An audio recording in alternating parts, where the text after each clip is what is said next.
Monsieur le Président Emmanuel Macron, je m'adresse à vous, mais aussi à toutes celles et ceux qui m'écoutent. J'avais 8 ans.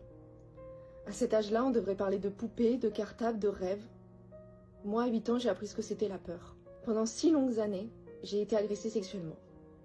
Pas par un étranger dans la rue, pas par un inconnu, par mon grand-père paternel.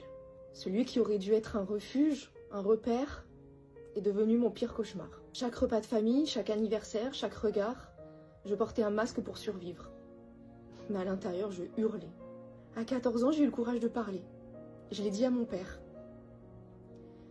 Je croyais vraiment qu'il allait me protéger. Mais il savait et il n'a rien fait. Rien.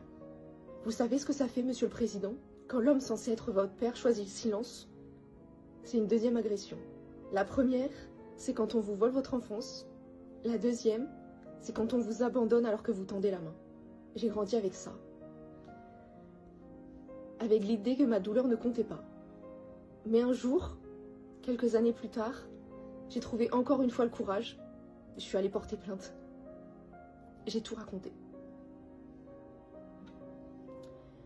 Les gestes, les mots, les années, les cicatrices invisibles. J'ai livré mon histoire, en espérant cette fois être entendue.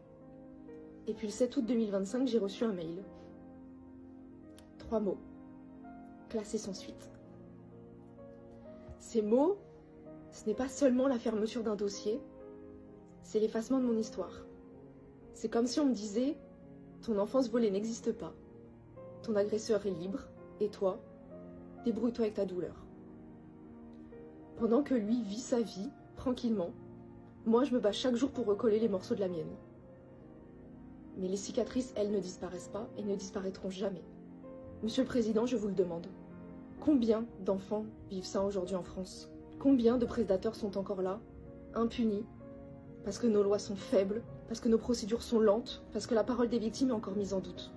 Je ne peux pas changer ce qui m'est arrivé, mais vous pouvez changer ce qui arrivera aux autres. Changer la loi, allonger les délais de prescription, donner à la justice les moyens d'agir, même des années après. Protéger les enfants, même contre ceux qui se cachent derrière des liens de sang. Et à toutes celles et ceux qui m'écoutent, croyez les victimes. Ne détournez jamais le regard. Parce que le silence protège toujours le coupable, jamais l'enfant.